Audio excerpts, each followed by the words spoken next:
sudah terlihat?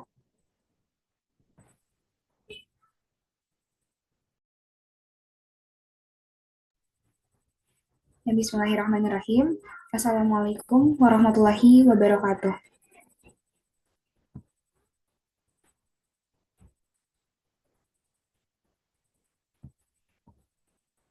Innal hamdalillah nahmaduhu wa nasta'inuhu wa nastaghfiruh wa na'udzu billahi min syururi anfusina wa min sayyiati a'malina may yahdihillahu fala mudhillalah wa may yudhlil fala hadiyalah.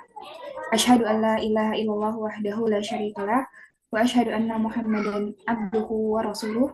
Allahumma shalli wa sallim wa barik ala sayyidina Muhammadin wa ala alihi wa sahbihi ajma'in. Amma ba'd. Yang terhormat kepada Ustadz Dr. Ramdhani MPD selaku dosen pengampu mata kuliah teori terjemah serta ikhwah sekalian yang saya banggakan. Pertama-tama, marilah kita panjatkan puji syukur kehadirat Allah Subhanahu wa taala karena atas limpahan rahmat dan karunia-Nya kita semua dapat berkumpul dalam pertemuan siang hari ini dalam keadaan sehat walafiat. Perkenalkan, saya Agnia Balkis selaku moderator pada sesi presentasi hari ini. Dan seperti yang telah dijadwalkan sebelumnya, pada pertemuan hari ini kita akan sama-sama menyimak paparan dari kelompok 4 dengan topik yaitu proses pemrolehan makna. Ya, next salin dia. Ya, izinkan saya juga memperkenalkan anggota dari kelompok 4, yaitu ada Uhti Anissa Nabila, Uhti Sarah Sabila Nasution, Uhti Akila Zika Alamani, Uhti Ladia Fitriani, Uhti Mazia Nazwa Hanifah, Uhti Afkan Nabila, dan Uhti Syakila. Next slide dia. Oke. Ya, jadi bahasa itu bukan hanya sekedar alat komunikasi, tapi juga sebagai sarana untuk kita bisa memahami dan juga membangun makna. Nah, di dalam proses pemrolehan bahasa, kita sebagai manusia itu tidak cuma belajar bagaimana mengucapkan kata atau menyusun kalimat aja, tapi juga kita belajar bagaimana menafsirkan makna yang terkandung di dalamnya. Nah, proses ini itu dikenal sebagai dengan proses pemrolehan makna. Nah, di dalam konteks proses pemrolehan makna, kita akan sama-sama mengkaji mengenai proses pemrolehan makna, lalu contoh proses pemrolehan makna, lalu ada contoh pemrolehan makna menurut para ahli, dan yang terakhir yaitu pemrolehan makna dari sistem gramatikanya. Next slide dia. Ya, oke. Baiklah, langsung saja kita masuk ke pembahasan yang pertama mengenai proses pemrolehan makna yang akan dipaparkan oleh rekan dari kelompok 4, yaitu Uhti Anissa dan Uhti Mazaya. Syukuran Agnia atas kesempatannya di sini untuk materi yang pertama mengenai proses pemrolehan makna yang akan disampaikan oleh saya terlebih dahulu. Jadi proses perolehan makna itu merupakan sebuah proses ataupun tahapan pembelajaran di mana seseorang itu dapat memahami suatu arti kata maupun ungkapan yang secara bertahap. Jadi dalam proses ini seseorang itu dalam memperoleh makna bukan hanya sekadar menghafal makna dari satu kata doang gitu, tapi juga mengaitkan kata tersebut dengan objek, konsep ataupun keadaan yang sebenarnya di kehidupan sehari-hari. Dan makna kata ini bisa berubah juga ya, dan juga berkembang tergantung pengalaman dan juga konteks pemakaian bahasanya. Di sini terdapat 4 tahap menurut Clark dalam proses pemerolehan makna. Yang pertama yaitu tahap penyempitan makna kata. Nah, di tahap ini makna kata itu dipahami masih sangat terbatas gitu. Jadi hanya merujuk pada objek ataupun konsep tertentu yang dekat dengan pengalaman pribadi seseorang. Misalnya, contoh dari seorang anak gitu ya, seorang anak sudah memahami misalnya kata hewan anjing gitu. Nah, di sini kata anjing ini hanya untuk anjing peliharaan yang ada di rumahnya saja gitu. Jadi anjing lain yang berbeda jenis ataupun bentuk itu tidak dianggap termasuk sebagai hewan anjing oleh anak tersebut. Dan ini menunjukkan bahwa penggunaan kata itu masih sangat spesifik dan terbatas. Nah, ini baru di tahap penyempitan makna kata. Yang kedua, yaitu ada tahap perluasan makna berlebihan. Nah, setelah tahap penyempitan makna, makna kata ini mulai diperluas gitu maknanya. Dan anak itu, kalau saya dilihat dari contoh yang tadi ya, anak itu udah mulai menggunakan satu kata untuk berbagai objek yang memiliki kemiripan dalam ciri fisik ataupun konsep. Misalnya tadi contoh yang anak itu kan udah tahu misalnya kata anjing gitu. Dan mulai menyebut hewan-hewan lain yang mirip seperti anjing misalnya serigala ataupun rubah itu juga dengan kata anjing gitu. Jadi makna kata ini menjadi lebih general dan juga luas dari yang sebenarnya. Ataupun mungkin contoh yang lainnya, misalnya menggunakan kata hewan burung. Nah, hewan burung ini bukan hanya untuk burung yang memang ia lihat di sekitar halaman rumahnya aja, tapi juga untuk semua hewan yang bisa terbang. Itu untuk dua tahap yang pertama. Untuk dua tahap yang terakhir ini akan disampaikan oleh Ustazah Zaya, ini dipersilakan. Baik, terima kasih atas kesempatannya. Di sini saya akan melanjutkan tahap ketiga dari proses pemerolehan makna. Tahap ketiga dari proses ini adalah tahap medan semantik. Nah, pada tahap ini itu anak itu mulai bisa mengelompokkan kata-kata yang memiliki hubungan makna ke dalam satu kelompok tertentu. Pada tahap ini biasanya terjadi setelah anak mulai mengenal lebih banyak kata baru. Pada awalnya anak mungkin memakai satu kata untuk menyebut banyak hal. Contohnya semua hewan yang berkaki empat itu disebut dogi. Namun ketika anak sudah mempelajari kata baru seperti kata kitty untuk kucing dan horse untuk kuda, maka arti kata dogi ini menjadi lebih sempit, hanya untuk kata anjing saja. Dengan begitu, kata-kata lain yang sudah dikenalnya tidak lagi termasuk dalam kelompok makna dogi, melainkan membentuk kelompoknya sendiri. Selanjutnya, tahap terakhir dari proses pemerolehan makna adalah tahap generalisasi. Pada tahap ini, anak-anak itu mulai bisa mengenali benda-benda berdasarkan kesamaan ciri atau sifatnya. Artinya, anak ini sudah bisa memahami bahwa beberapa benda berbeda sebenarnya termasuk dalam satu kategori yang sama. Kemampuan ini juga akan semakin baik seiring bertambahnya usia. Contohnya ketika anak berusia sekitar 5 sampai 7 tahun, anak ini bisa memahami bahwa kata hewan itu mencakup semua binatang, bukan hanya anjing, kucing, atau kuda saja. Boleh di slide selanjutnya. Menurut penelitian Labibah dan Rahayu, ada dua faktor utama yang memengaruhi pemerolehan makna, yaitu faktor internal dan faktor eksternal. Yang pertama, faktor internal. Faktor internal ini berasal dari dalam diri anak. Pertama, motivasi, yaitu dorongan dari dalam diri untuk belajar dan mencoba hal baru. Anak yang termotivasi biasanya lebih cepat memahami kata-kata. Kedua adalah kecerdasan. Anak dengan tingkat kecerdasan yang lebih baik umumnya lebih mudah menangkap makna kata dan menggunakannya dalam konteks yang tepat. Ketiga, minat. Jika anak memiliki minat besar terhadap suatu hal, misalnya hewan, ia akan lebih cepat menguasai kosakata yang berkaitan dengan hewan tersebut. Nah, faktor internal ini juga dapat dipengaruhi oleh keturunan atau genetik.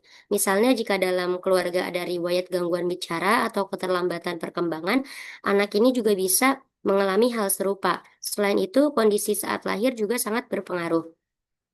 Anak yang lahir prematur terkadang mengalami keterlambatan fungsi organ tertentu, termasuk organ yang berhubungan dengan bicara.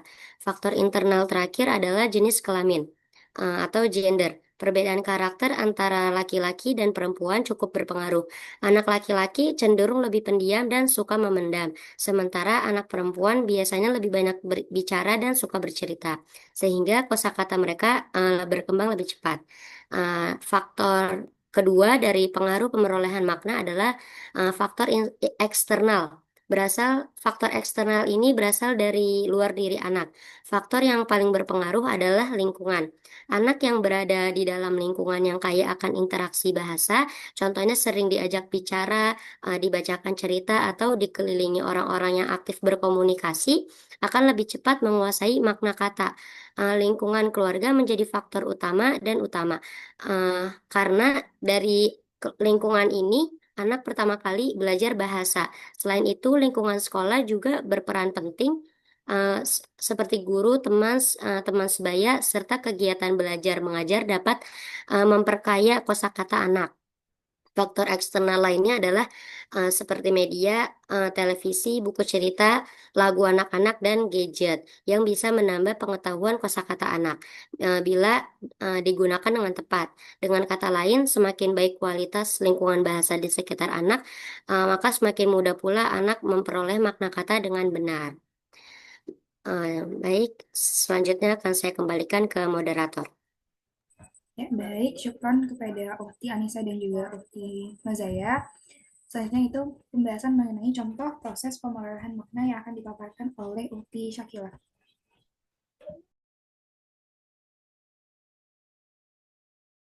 Baik, syukron atas kesempatannya Ukti Agni Balkis. Slide selanjutnya akan dibacakan oleh saya, yaitu tentang contoh proses pemerolehan makna.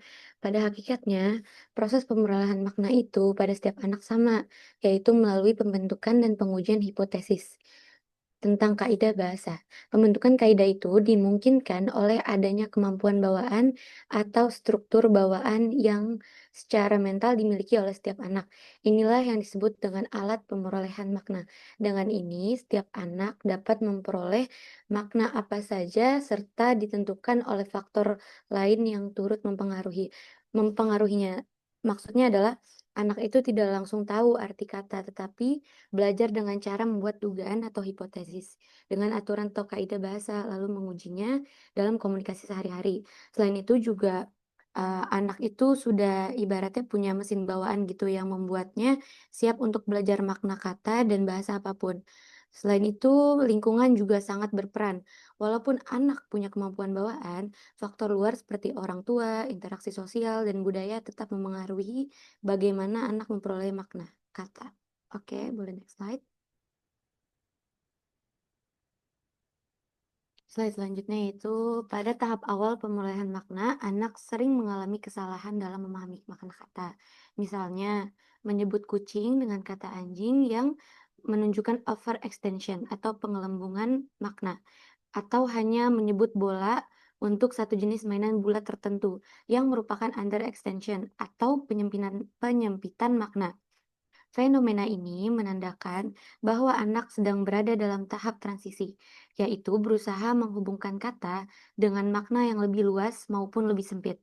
Proses ini menjadi bagian penting dari perkembangan semantik sebelum anak mampu menggunakan makna secara lebih tepat dan kompleks. Maksudnya adalah kalau yang overextension itu, anak itu sering memberikan nama yang terlalu luas pada suatu objek. Contohnya, semua hewan berkaki 4 itu disebut anjing, padahal bisa juga kucing. Ini karena anak belum bisa membedakan makna tiap kata secara tepat. Kalau yang under extension, anak memberikan nama yang terlalu sempit pada suatu objek, yaitu contoh dari kalimat bola. Hanya dipakai untuk mainannya sendiri, tapi tidak dipakai untuk menyebut bola basket atau bola tenis. Ini karena anak belum bisa menggeneralisasikan kata ke semua benda yang maknanya sama. Artinya, yaitu kesalahan seperti ini wajar, karena anak masih belajar untuk menghubungkan kata dengan makna. Oke, slide selanjutnya akan dibacakan oleh rekan saya. Terima kasih.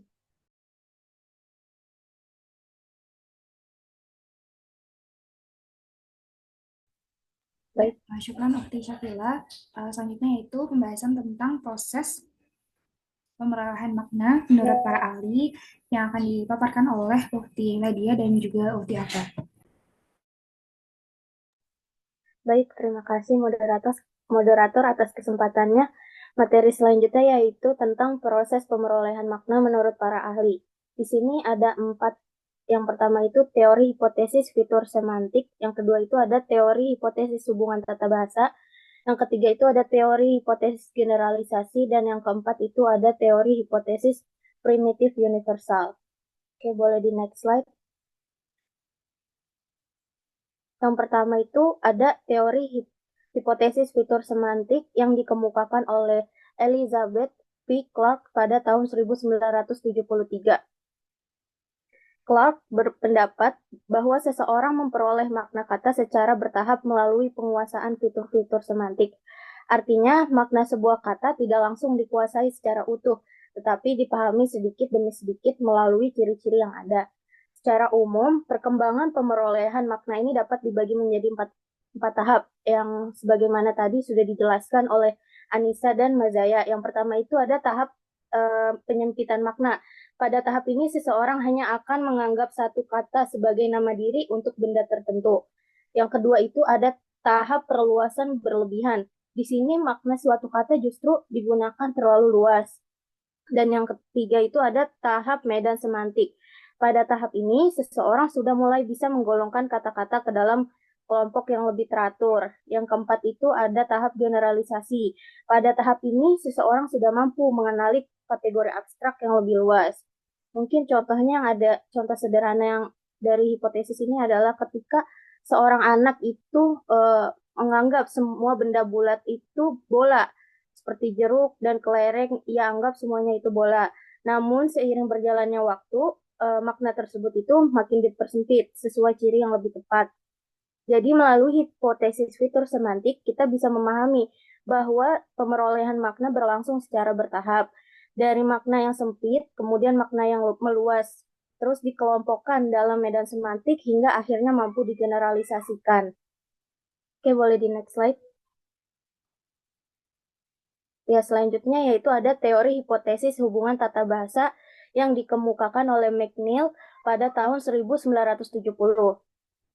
Menurut McNeill, manusia sejak lahir sudah dibekali dengan hubungan tata bahasa yang bersifat bawaan atau alami. Oleh karena itu, pada awal pemerolehan bahasa, seseorang sudah berusaha membentuk kamus makna kalimat. Artinya, setiap kata yang diucapkan pada tahap awal tidak hanya berdiri sendiri, tetapi mengandung keseluruhan makna sebuah kalimat. Fenomena ini terlihat pada tahap holofrasa, yaitu ketika satu kata mewakili satu kalimat penuh. Misalnya ketika seorang anak mengatakan mama, itu bisa bermakna mungkin mama ambilkan susu. Atau juga bisa diartikan itu punya mama, atau bisa diartikan juga mama datang ke sini. Jadi satu kata saja sudah dapat membawa makna yang lebih kompleks. Kemudian ketika perkembangan bahasa sudah masuk ke tahap 2 kata sekitar usia 2 tahun, kamus makna ini mulai berubah. Seseorang tidak lagi hanya menggunakan satu kata untuk mewakili satu kalimat, melainkan sudah mulai membangun kamus makna kata atau word meaning dictionary. Misalnya, ucapan mama susu berarti permintaan anak agar ibunya itu memberikan susu. McNeill menjelaskan juga bahwa penyesuaian kamus makna ini bisa terjadi dengan dua cara. Yang pertama, cara mendatar, yaitu makna sebuah kata berkembang secara bertahap. Pada awalnya hanya ada beberapa ciri makna, lalu semakin lama fitur semantik lain ditambahkan sedikit demi sedikit. Yang kedua itu ada cara menegak, yaitu memasukkan semua fitur semantik ke dalam sebuah kata sekaligus. Tetapi kata-kata itu berdiri sendiri-sendiri dan tidak saling terkait. Walaupun begitu, McNeill menilai cara mendatar lebih sesuai karena lebih realistis dengan perkembangan kemampuan manusia. Dari teori ini, kita bisa melihat bahwa pemerolehan makna tidak pernah terlepas dari tata bahasa. Sejak awal, tata bahasa bawaan sudah berperan dalam membentuk pemahaman makna, dan keduanya sudah berkembang bersama-sama seiring dengan bertambahnya pengalaman berbahasa. Oke, sekian penjelasan dari saya. Dilanjutkan oleh Ukti Afra Nabila. Terima kasih. Syukron, Ukti Ladia. Selanjutnya kita akan membahas teori ketiga dari pemerolehan ini, yaitu teori hipotesis generalisasi. Teori ini diusul oleh Englin di tahun 1975 sampai 1977. Ide besarnya adalah anak itu memperoleh makna melalui proses generalisasi, yaitu menghubungkan benda-benda yang konkret ke dalam kategori yang lebih abstrak. Teori ini menjelaskan bahwa anak-anak itu memperoleh makna kata melalui proses inferensi dan perluasan. Di tahap awal, anak-anak memahami kata itu dalam konteks yang sempit gitu dan konkret sifatnya. Lalu kemudian seiring bertambahnya usia, lalu kemudian bertambah juga pengalaman dan meningkatnya pengetahuan, kontak mereka dengan bahasa kan juga semakin bertambah ya, meningkat gitu intens.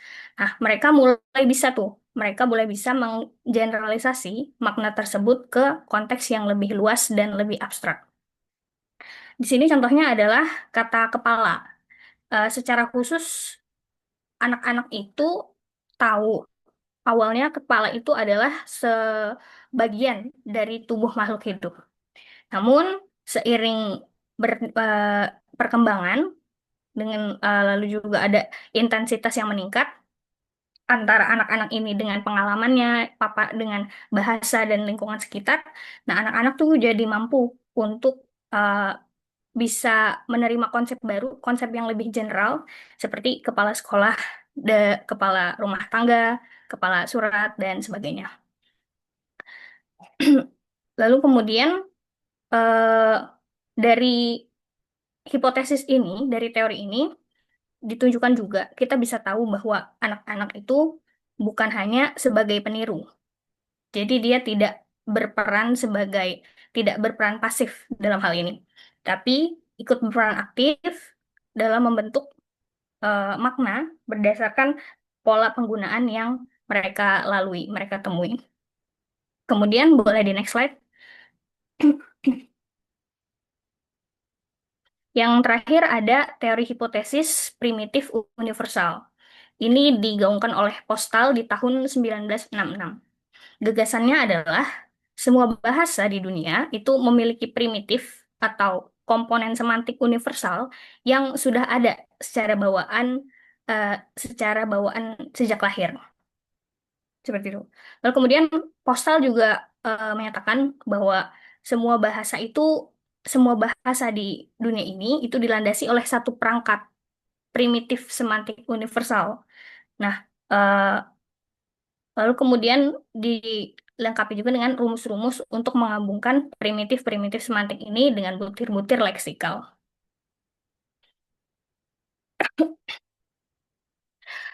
Teori eh, teori primitif ini itu berangkat dari asumsi bahwa eh, dijelaskan sebelumnya juga bahwa semua bahasa dibangun dari satu set primitif. Nah, primitif di sini itu berarti konsep makna. Konsep makna universal yang dipakai untuk membangun arti kata, arti semua kata yang ada di seluruh bahasa seperti itu. Nah, dari teori ini juga didapatkan bahwa anak itu tidak perlu eh, belajar makna itu dari nol gitu. Mereka hanya perlu mengaitkan, menghubungkan gitu kata-kata yang mereka dengar dengan primitif yang sudah ada dalam struktur kognitif mereka. Misalnya, di sini ada berjalan dalam bahasa Indonesia, lalu ada walk dalam bahasa Inggris, kemudian masya dari bahasa Arab. Nah, primitifnya di sini adalah gerak dan kaki. Maksudnya eh, diraih dari tiga kata ini, dari eh, rujukan yang berbeda, maksudnya dari bahasa yang berbeda, itu didapatkan eh, dasar yang sama, makna makna konsep makna katanya itu adalah mereka sama-sama menunjukkan pergerakan dan juga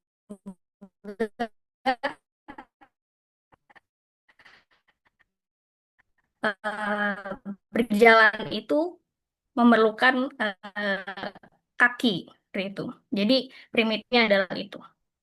Kemudian teori ini juga mendukung gagasan bahwa kemampuan berbahasa itu bagian dari kapasitas biologi. Ya.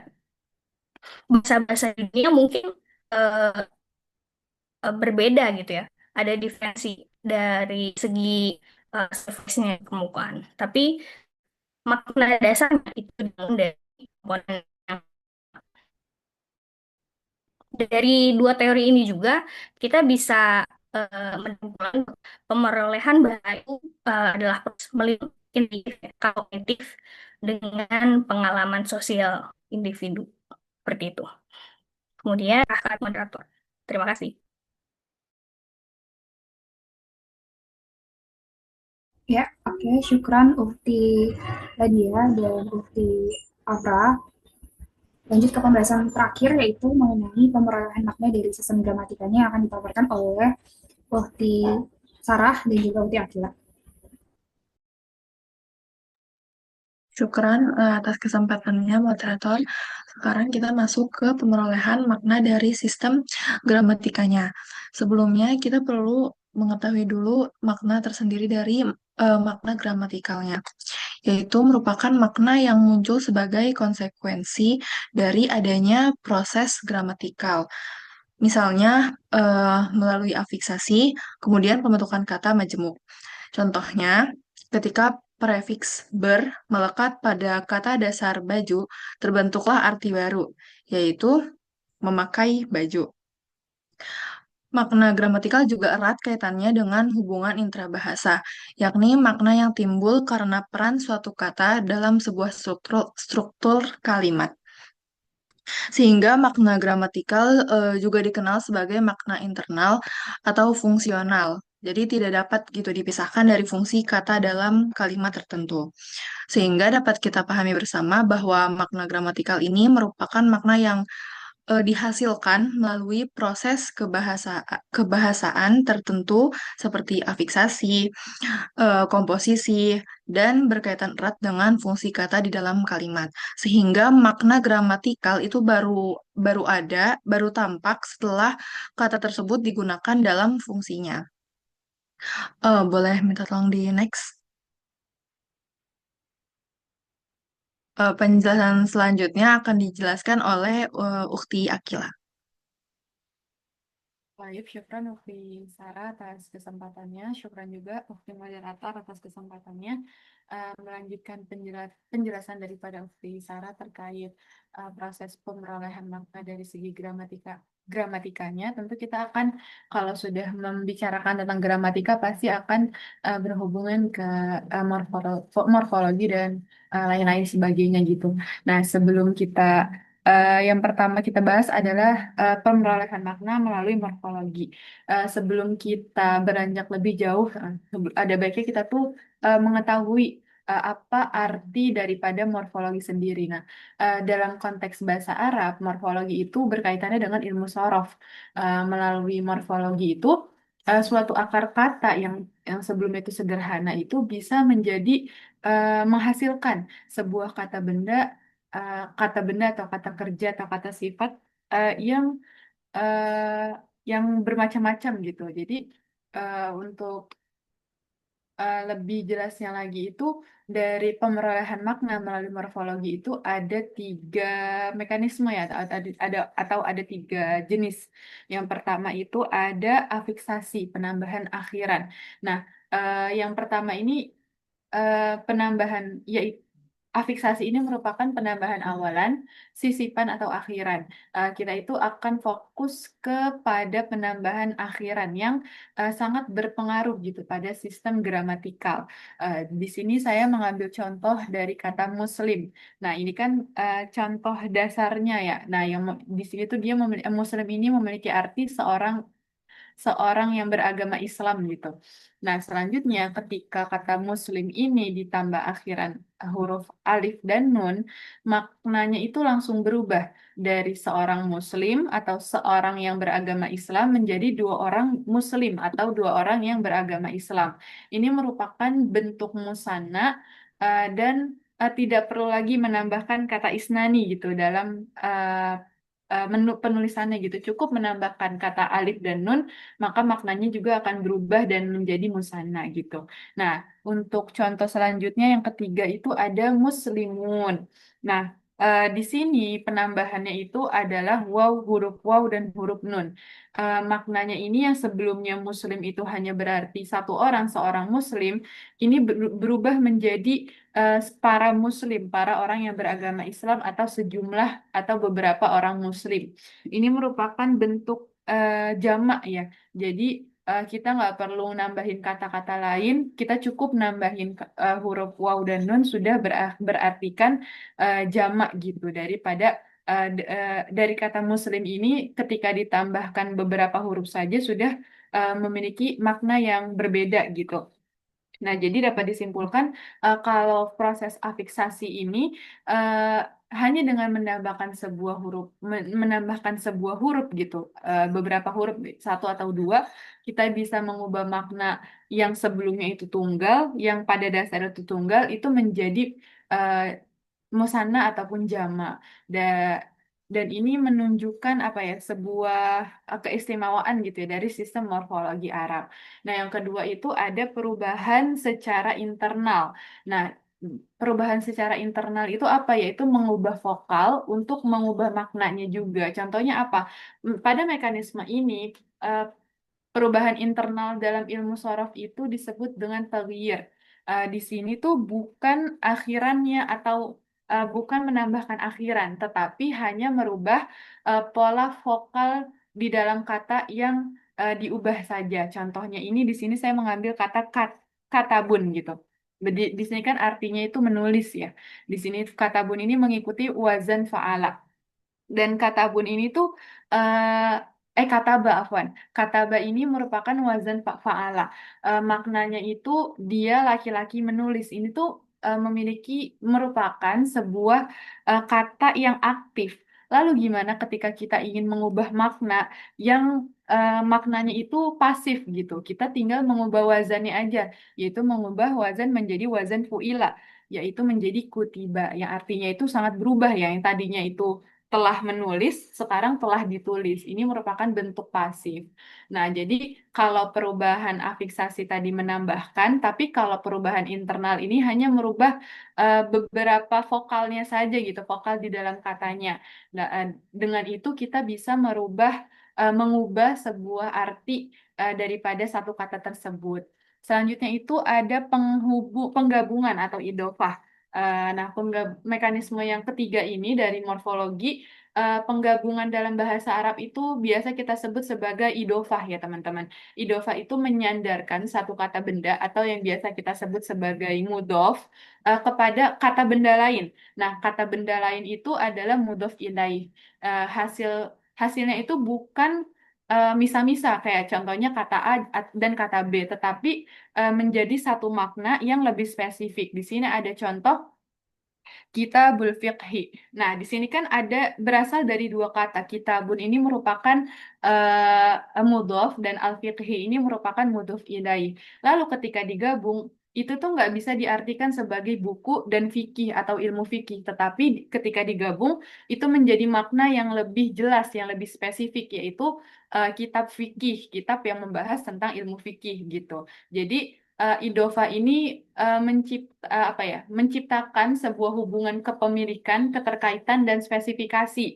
Ini tuh eh, jadi nggak bisa idofa itu diartikan secara satu-satu gitu. Jadi idofa itu karena adanya penggabungan, jadi membuat sebuah maknanya itu jadi satu dan lebih jelas gitu. Karena kalau kitabun aja kan luas ya maknanya, tapi ketika ditambahkan kata al-fiqhi itu lebih jelas gitu, lebih spesifik. Jadi dapat disimpulkan dari pemerolehan makna melalui morfologi ini, kalau afiksasi itu mengajarkan kita bahwa makna gramatikal itu dapat dibentuk dengan menambahkan kata akhiran, lalu ketika proses perubahan internal itu menunjukkan bahwa makna gramatikal itu dapat diubah dengan mengubah atau memanipulasi vokal internal kata. Nah, kalau penggabungan idofa itu membuktikan bahwa makna yang kompleks dan spesifik itu lahir dari penyatuan dua kata benda. Nah, mungkin boleh di next. Oke, nah, kalau tadi kita itu membahas tentang morfologi, sekarang kita membahas tentang sintaksis gitu. Nah, apa sih sintaksis itu? Nah, kalau tadi morfologi itu berkaitannya dengan ilmu sorof, kalau sintaksis itu berkaitannya dengan ilmu nahu. Jadi ilmu sintaksis ini atau ilmu nahu ini merupakan ilmu yang mempelajari tentang hubungan antar kata dalam sebuah kalimat dan bagaimana kata-kata tersebut itu disusun untuk menciptakan suatu makna yang utuh. Sebuah kata itu kan memiliki makna dasar ya, tapi makna itu baru bisa dipahami ketika kata-kata itu tuh diletakkan di sebuah struktur kalimat gitu. Lalu dengan dia ditempatkan di sebuah struktur kalimat, dia itu memiliki tugas dan fungsi tertentu gitu. Nah, mungkin kita langsung masuk aja ke contoh. Di sini ada huruf waw. Nah, di sini tuh kita bisa melihat fungsi ya daripada huruf waw. Dalam kalau yang kita tahu dalam sebuah kalau yang kita tahu huruf waw ini kan memiliki arti dan gitu ya. Tapi dalam kalimat itu maknanya itu nggak cuma sekedar dan aja, bisa bermacam-macam gitu. Maknanya tergantung konteks dan juga fungsinya. Kita lihat contoh yang pertama itu di sini ada ja'at tilmizu wa sahibuhu. Nah, di sini tuh kita bisa analisis dulu dari segi strukturnya karena kan kalau ilmu sintaksis ini berkaitan dengan struktur gitu ya. Di sini tuh ja'a merupakan fiil, terus ada at-tilmizu yang mana ia berkedudukan sebagai fa'il, lalu ada wasohibuhu. Nah, dalam strukturnya sohibuhu ini bukan sebagai objek teman-teman, tapi dia itu strukturnya sama, kedudukannya sama kayak at-tilmizu dan terhubung dengan dan dihubungkannya dengan apa? Dihubungkannya itu dengan waw. Lah, jadi dapat disimpulkan bahwa waw di sini tuh tetap memiliki makna dan dia itu berfungsi sebagai kata penghubung daripada at-tilmizu. Jadi kalau digabungkan artinya telah datang murid laki-laki dan temannya. Itu untuk contoh yang pertama. Jadi di sini wow pada contoh yang pertama memiliki fungsi sebagai kata penghubung. Selanjutnya itu ada contoh yang kedua. Innal insana lafi khusri. Nah, kita analisis lagi. Kalimat ini dimulai dengan kata wal asri. Terus ada lagi al asri. Sedangkan di sini al asri merupakan kata benda yang berharakat kasroh atau jar majrur. Struktur ini tidak menunjukkan ia terhubung dengan kata sebelumnya. Untuk kalimat selanjutnya itu kan ada kata innal insana lafi khusrin. Ini merupakan pernyataan sebuah sumpah. Nah, dalam kaidah sintaksis, ketika sebuah kata benda datang setelah waw dan berada dalam keadaan majrur, serta diikuti oleh pernyataan yang tegas ini innal insana lafi khusrin, teman-teman. Ia seringkali menandakan sebuah sumpah gitu. Jadi, dapat disimpulkan gitu ya, fungsi waw pada contoh yang kedua ini berfungsi sebagai huruf untuk memulai sumpah.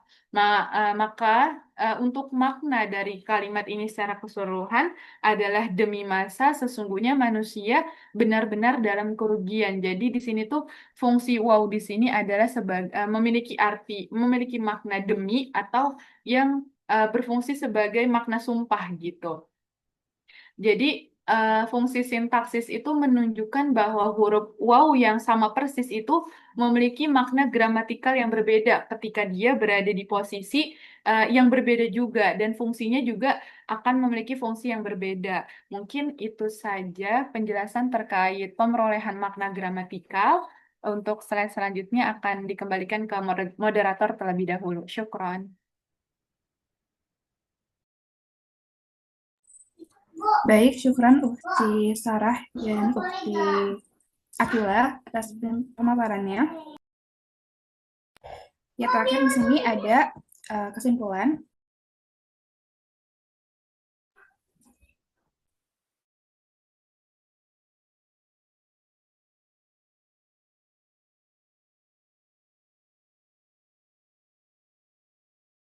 Jadi kesimpulannya adalah pemerolehan makna jadi bagian penting dalam pengembangan bahasa manusia karena melalui proses inilah seseorang itu mampu memahami dan menggunakan bahasa secara tepat dalam berbagai konteks. Dan proses ini tuh berlangsung secara bertahap dari mulai penyempitan makna, luasan makna berlebihan, pembentukan medan semantik sampai generalisasi yang lebih kompleks.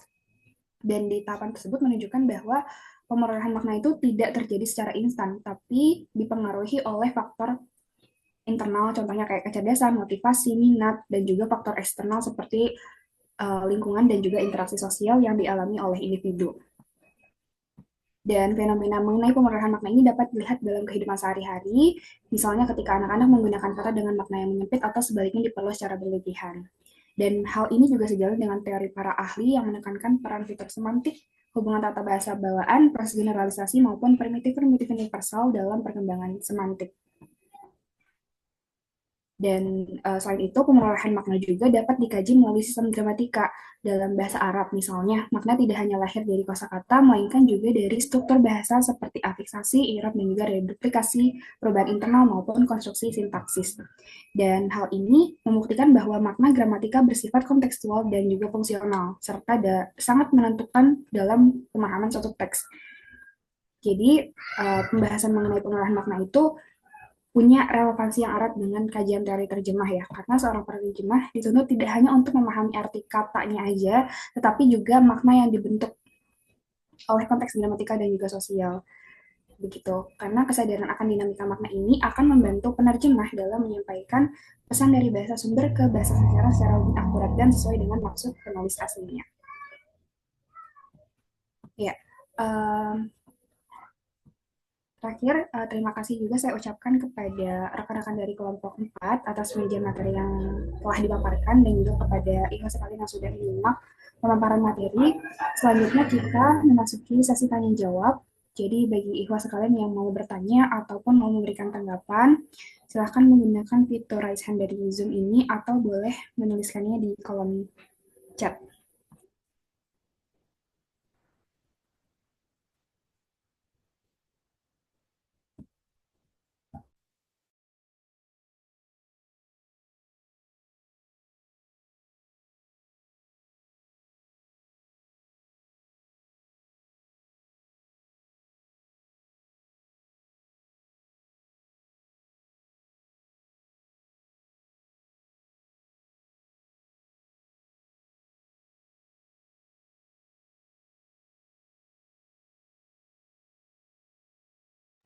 Oke, sudah ada satu penanya kepada Ukti Nabila.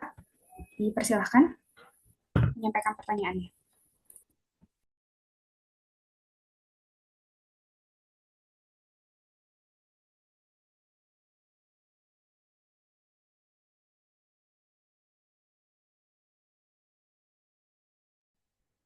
Oke, baik. Terima kasih atas kesempatan. Tadi faktor pemerolehan bahasa. Tadi kan disebutkan kalau eh, fak- salah satu faktor pemerolehan bahasa yaitu adalah anak, maka semakin mudah pula anak itu memperoleh makna dengan benar. Nah, pertanyaan saya adalah gimana kalau lingkungan keluarganya si anak itu tuh misalnya di lingkungan sehari-hari di rumahnya dia itu membantu mereka mendapatkan makna kosakata lebih banyak atau malah bisa jadi speech delay gitu anaknya. Mohon maaf, Seperti Ukti itu Nabila, pertanyaannya. ya, mohon maaf, Ukti Nabila boleh diulang pertanyaannya karena sempat putus-putus. Eh, tes tes. Sudah jelas? Iya, sudah. Oke, baik.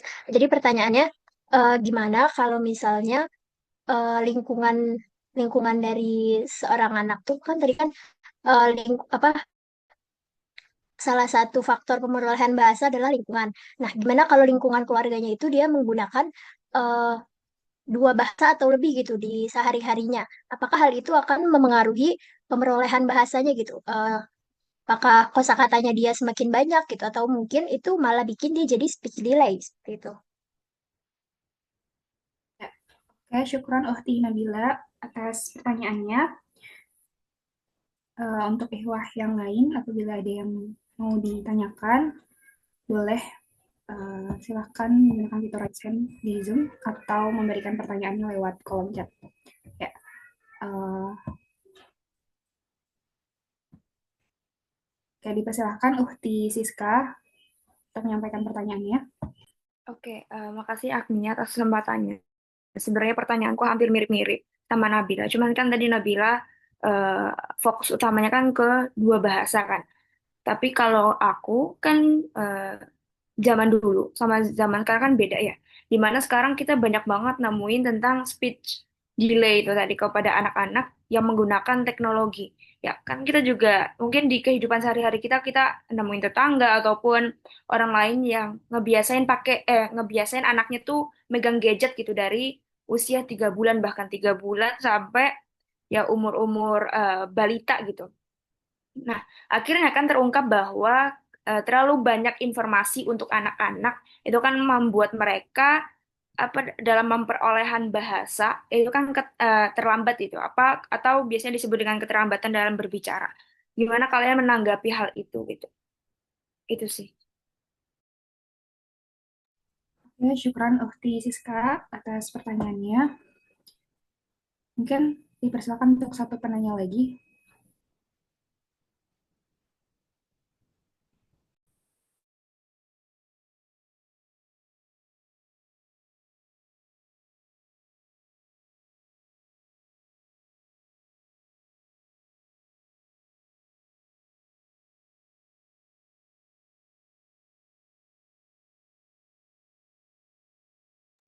Ya, apakah ada lagi yang mau bertanya?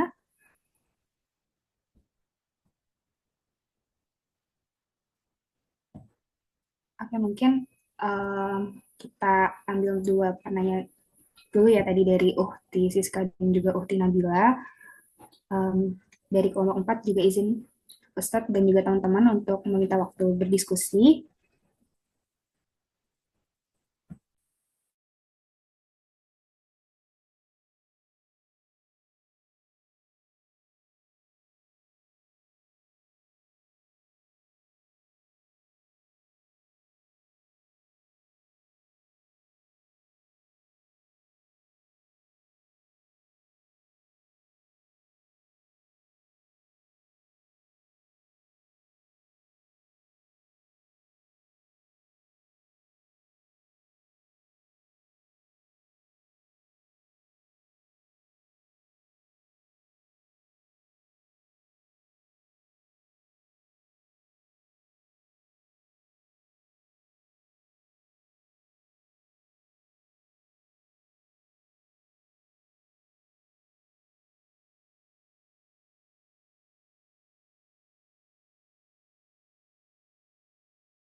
Oh, oke, baik. Di sini Ana izin menjawab pertanyaan Nabila tadi yang mengenai gimana kalau misalnya lingkungan seorang anak itu, dia itu dalam keluarganya apa namanya, dibiasakan ada dalam lingkungan bilingual ya, ataupun menggunakan dua bahasa atau lebih gitu. Emang sebenarnya kalau eh, lingkungan bilingual seperti itu memang memiliki dampak untuk anak itu bisa terkena speech delay, karena kan eh, apa namanya, kalau misalnya pakai dua bahasa sekaligus itu prosesnya itu proses anak dalam menyerap bahasa itu kan agak lebih kompleks ya, karena harus mengolah dua sistem bahasa. Jadi emang bisa menyebabkan speech delay, di apa namanya, selain dia emang bisa juga dalam memahami beberapa bahasa gitu. Dan emang lebih, kalau untuk solusinya ya lebih baik emang kalau seorang anak itu kalau bisa gitu ya jangan langsung eh, di apa namanya, diajarkan dalam dua bahasa gitu. Jadi lebih baik diajari satu bahasa terlebih dahulu, yaitu bahasa ibunya gitu. Karena emang kalau misalnya pengen bilingual dan juga caranya ataupun dalam pemakaian bahasanya itu nggak konsisten ataupun caranya nggak tepat, malah itu akan menyebabkan dia terkena speech delay gitu. Mungkin untuk itu jawabannya, apakah dapat dipahami? Oke, baik. Terima kasih atas jawabannya Ukti Anissa. Hmm.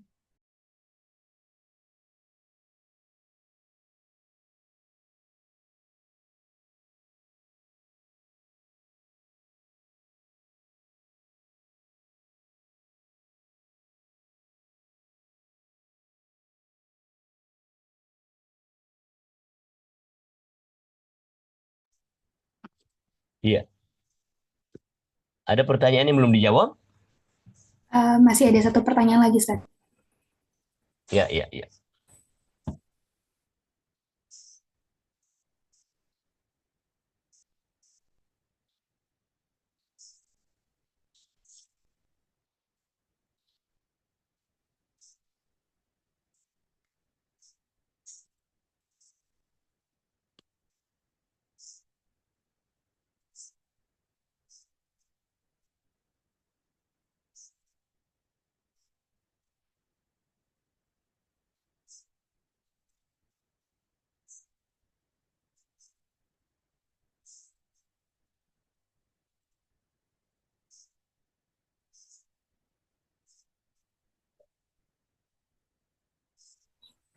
Ya, pertanyaan terakhir tadi ya dari Uhti Siska, mungkin akan dicoba jawab oleh Uhti Sarah.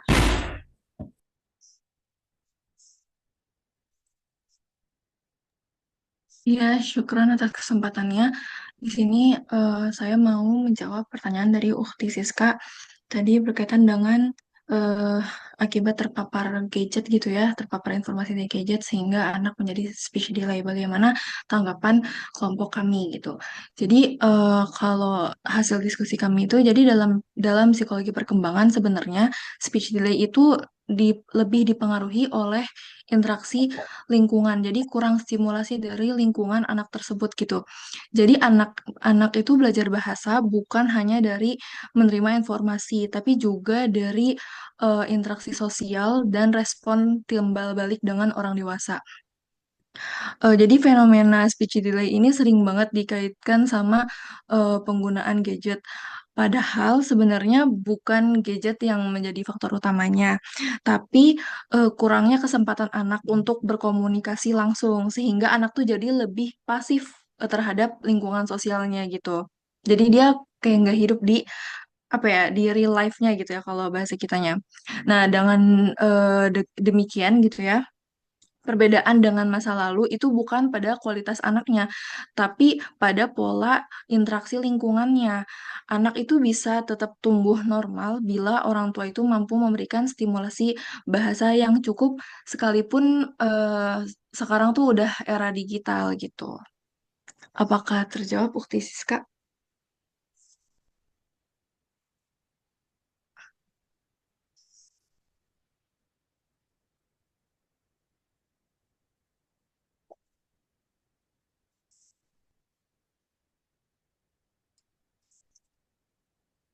Evan, suaranya terdengar.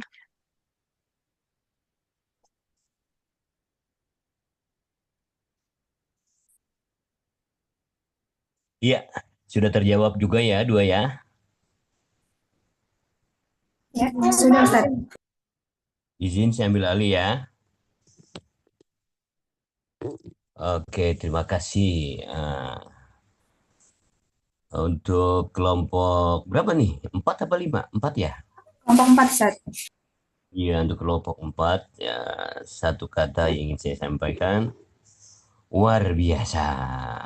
Ya, luar biasa. Satu pantun buat kalian, tahu bulat 500-an. Yang mana cakep ini? Cakep. Ulang. Tahu bulat 500-an. Cakep. Cakep. Digoreng dadakan, bikin kenyang. Artinya, Presentasinya sangat berkesan. Mantap berisi juga nendang. Cakep. Ya, semangat ya pemerolehan makna ya. Secara linguistik pemerolehan makna sangat erat kaitannya dengan al-jazru, yaitu akar kata. Akar kata makna dalam eh, kamus ya. Apalagi sebagian besar kosakata Arab itu berasal dari kata yang terdiri dari tiga huruf biasanya ya. Tiga huruf.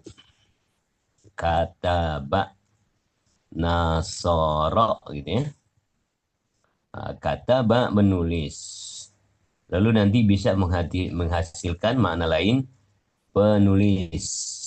Apabila berubah katanya katibun ya.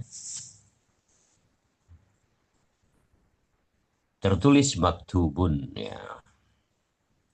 Nah, itu dari asal akar katanya kemudian masuk dalam wazan atau pola morfologi yang disebut dengan sorof ya. Baik hurufnya asli atau ditambah. Menjadi 4 huruf, 5 huruf, 6 huruf ya. Fa'ala jadi fa'lala. Tafa'ala, ifta'ala, istaf'ala. Gelandangnya. Yuglandingu. Gelandangan. Balbala yubalbilu balbalan. Main bola. Itu. Jadi al-jazru akar kata, wal waznu ya, pola kata, morfologi mempengaruhi. Kemudian asyaqu ya, makna kontekstual, makna kontekstual. Semua bisa memberikan makna lain-lain. Ainun mata. Nanti bisa menjadi mata air, mata-mata, ya, dan mata-mata lainnya.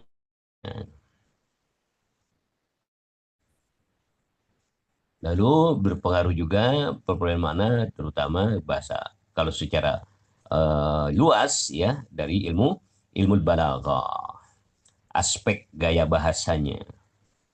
Apakah al-majaz, isti'arah, atau kinayah. Berkaitan dengan pendekatan balaghah, pendekatan stilistika, pragmatika. Jadi pemerolehan bahasa, ya pemerolehan makna dari bahasa Arab terutama ya, adalah proses memahami maksud suatu kata atau suatu ungkapan melalui analisis akar katanya, pola katanya, konsepnya, serta nuansa retorikanya. Ainun, kata dasarnya artinya mata. Tapi bisa menjadi air mata. Jarad dam'u min ainihi. Mengalir air dari matanya. Menjadi air mata mengalir dari matanya. Bisa jadi ainun, jadi mata air. Syaribna minal ainil baridati. Syaribna minal ainil baridah. Kami minum dari mata air yang sejuk. Ain di sini jadi mata air. Ainun bisa jadi mata-mata. Arsala as-sultanu aina. Arsala mengutus as-sultanu sultan aina. Mata-mata, bukan mata doang, tapi mata-mata. Ainun bisa juga mempunyai makna substansi, esensi. Al-ainu mawjudatun fil falsafah. Ain di sini menjadi esensi. Esensi terdapat dalam falsafah. Ya. Jadi akar kata menjadi makna dasar, lalu konteks kalimat menentukan makna spesifik, balaghah bisa memperluas makna.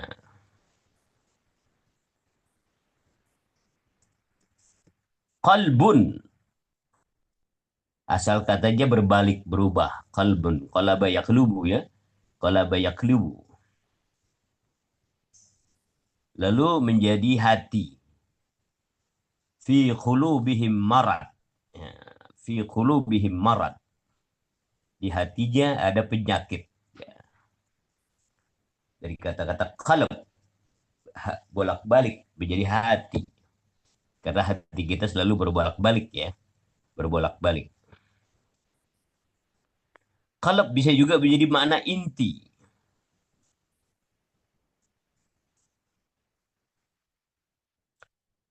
Qalbul Madinah. Pusat kota.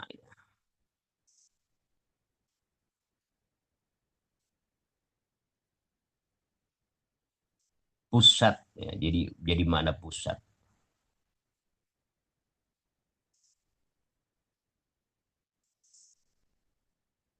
Bisa juga berarti balik bolak-balik membolak-balikan. Ya muqallibal qulub, sabit qalbi ala dinik. Ya.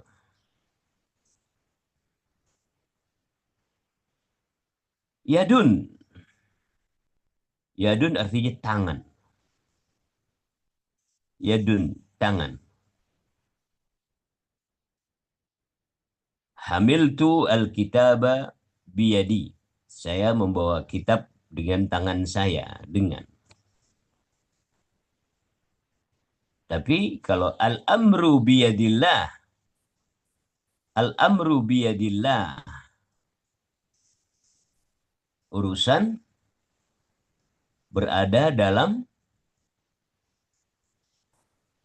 tangan Allah. Masa Allah punya tangan? Dalam genggaman. Masa Allah punya genggaman?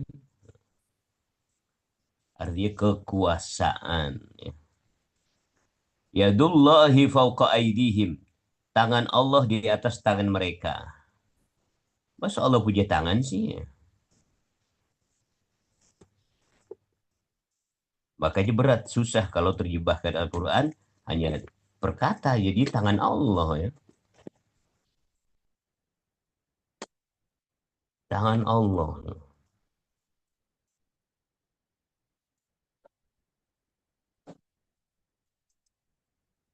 Maksudnya kekuasaan Allah.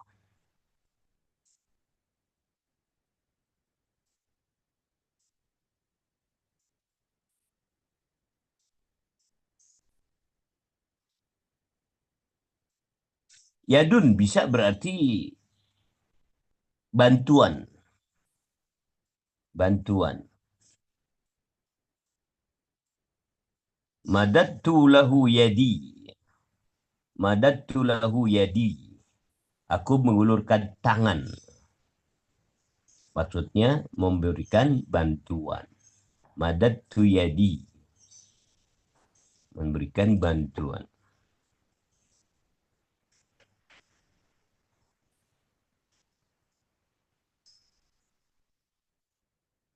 Nur.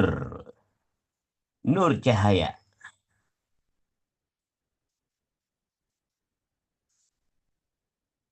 Tapi kalau nurul ilmi,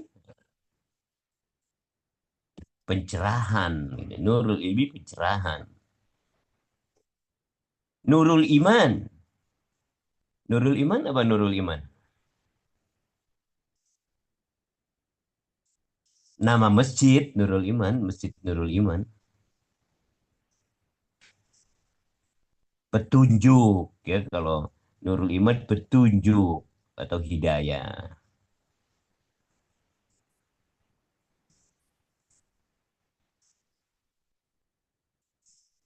Wajhun, wajah muka. Ya.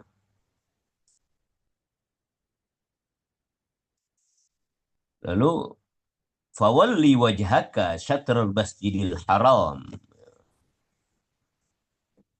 Hadapkanlah bukan wajah doang, tapi dirimu. Fawalli wajhaka syatrul masjidil haram.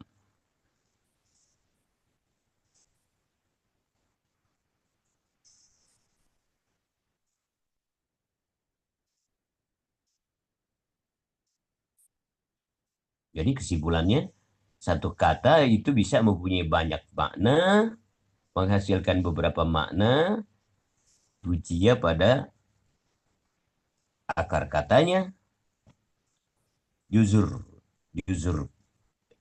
alfaz, lalu konteks kalimatnya, siyaqul kalam, lalu balaghatuhu, ya, makna-makna balaghahnya, kiasan atau simbolis.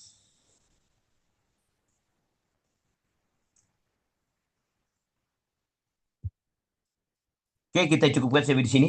Ada ujian S2 nih, ada ujian sempro S2, mahasiswa S2. Ya. Subhanakallahumma wa bihamdika nashhadu an la ilaha illa anta nastaghfiruka wa natubu ilaika wa sallallahu ala Muhammad wa alihi wa sahbihi wa sallam walhamdulillahi rabbil alamin. Semoga kamu sehat semua, panjang umur, sehat walafiat, murah rezeki, cepat kawin. Amin.